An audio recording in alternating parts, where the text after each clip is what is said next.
mianatra eo tongotrao.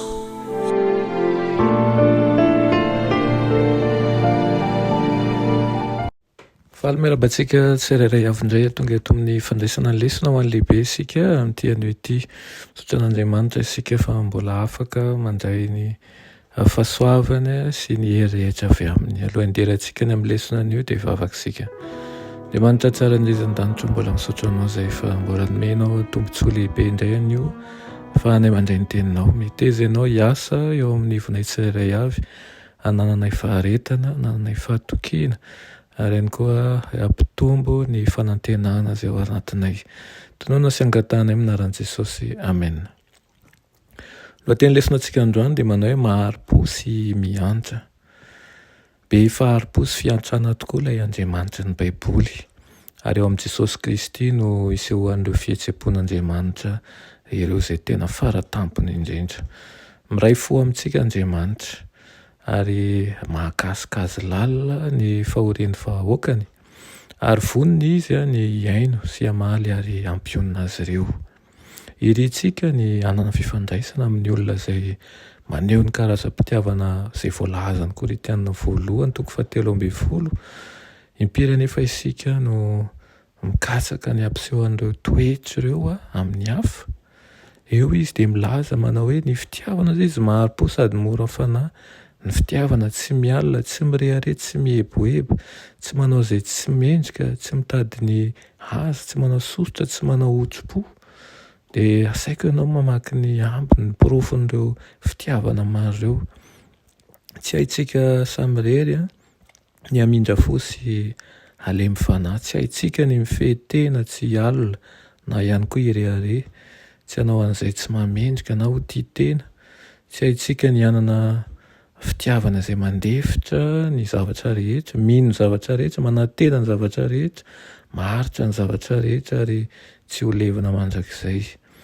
Tsy ho hita taratra eo amin'ny fiainantsika ny fitiavana tahaka an'izany raha tsy ny vokatry ny fanahy masina rery ihany, ary isaoran'Andriamanitra noho ny amin'ny fanahy masina izay mandrotsaka ny fitiavana ao am-pon'ireo izay ao amin'ny Kristy Jesosy amin'ny alalan'ny finoana. Noho ny fahasoavan'Andriamanitra sy ny herin'ny fanahy masina, ahoana no ahafahantsika manisy setriny sy maneho taratra ny fitiavan'Andriamanitra izay vokatry ny fihetseham-po lalina nefa aradrarina sy feno fahendrena mandrakariva. Voalohany ny fiankohofana amin'Andriamanitra, fitiavana ny valiteny mety indrindra ao amin'izany. Ary faharoa ny fanehoana fangorahana sy fitiavana feno fahalalahany tanana amin'ny hafa, ny tokony asetritsika ny fitiavan'Andriamanitra. Tsy natao handray fampaharezana fotsiny isika ao amin'ny finoana kristiana fa tokony azoto hampahery ny hafa ihany koa. Ary farany tokony ho tsapantsika fa tsy mahay manova ny fontsika isika. Andriamanitra irery no mahay manao an'izany noho izany dia isika angataka amin'Andriamanitra mba hanomezany fo vaovao hitiavany azy sy hitiavany ny hafa. Fitiavana madio sy voadio izay manandratra ny tsara ary manaisotra ny akoho fa tsy ao anatiny. Aoka tahaka izao ny vavaka sandratsika manao hoe ny tompo anie ampitombo sy hampandroso anareo amin'ny fifankatiavana sy ny fitiavana ny olona rehetra, mba hampiorina ny fonareo tsy hanatsiny amin'ny fahamasinana ny anatsian'Andriamanitra raintsika amin'ny fiavian'i Jesosy tompontsika mba amin'ny masina rehetra. Irina tokoa izany anie mba ho tanteraka amin'ny fiainantsika tsirairay avy ka ho vavolombelon'i Kristy na iza tokoa isika. Amen.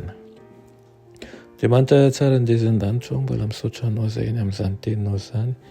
Aoka ho tanteraka eo amin'ny fiainanay ilay tena fitiavana avy aminao ary amboleo zavatsoa ao anatinay tsirairay avy izay aminaran'i Jesosy. Amen.